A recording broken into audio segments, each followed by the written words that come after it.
एकतर ढोल ताशांचा आवाज आला की एक चाहूल लागते गणेशोत्सवाची प्रत्येकाला.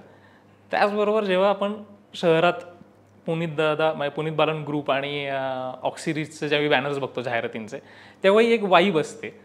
तर ज्यावेळी पहिल्यांदा हे सुरू झालं जाहिरातींचे बॅनर्स लागायला, त्यावेळी तुमचं काय एक माहिती संकल्पना कशी आली डोक्यात आणि त्यावेळी मतं काय होती नाही डोक्यात? बघा, मला वाटतं की हे बघा, आता तुम्ही खूप चांगला मुद्दा मांडलाय जाहिरातीबद्दल.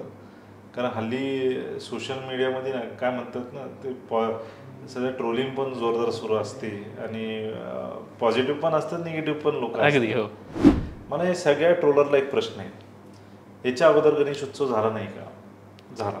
बरोबर. चायनीज कंपनीज तुम्हाला जाहिरात देत होती, भारतातले कंपनीज गणेश उत्सव जाहिरात देत होती. मी अगदी, हो. नावं सकट घेऊन सांगू शकतो.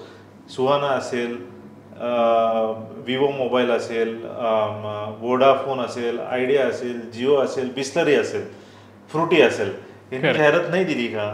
हो. तेव्हा मला वाटतं की जेव्हा ह्या कंपनीने जाहिरात दिली, तेव्हा हे जे असं जे ज्यांच्या पोटात एवढं दुखतंय ते लोकांनी तेव्हा का नाही सांगितलं की उत्सव विकत गेला आहे?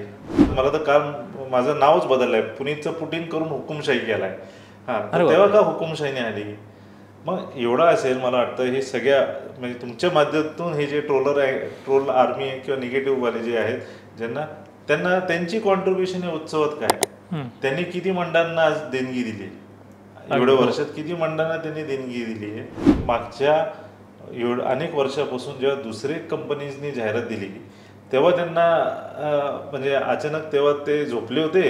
आपला पुण्याचा गणेश उत्सव, जो उत्सव म्हणजे सार्वजनिक गणेश उत्सवाची सुरुवात पुण्यातून 1892ला श्रीमंत भाऊसाहेब रंगारींनी आणि 1894 लोकमान्य टिळक यांनी एकत्र येऊन जे उत्सव सुरू केली, जे पुण्याचा गणेश उत्सव आहे, ती आज त्यांना ते बंद करायचं आहे का? मग त्यांनी तसं सांगावं. कार्यकर्ता म्हणून आणि माझ्यासोबत अनेक कार्यकर्ते, या पुण्यातले 4,500 जे रजिस्टर्ड मंडळ आहे त्याचे कार्यकर्ते, त्यांची सगळ्यांची भावना एकच आहे की हिंदू धर्म, हिंदू उत्सव हे जपण्याचं काम आम्ही करतो. तर हे ज्यांना हे सगळं दुखतंय पोट, मग त्यांनी गणेश उत्सवात पुणे शहर सोडून दुसरीकडे जावं, फिरून 10 दिवसांनी परत यावं.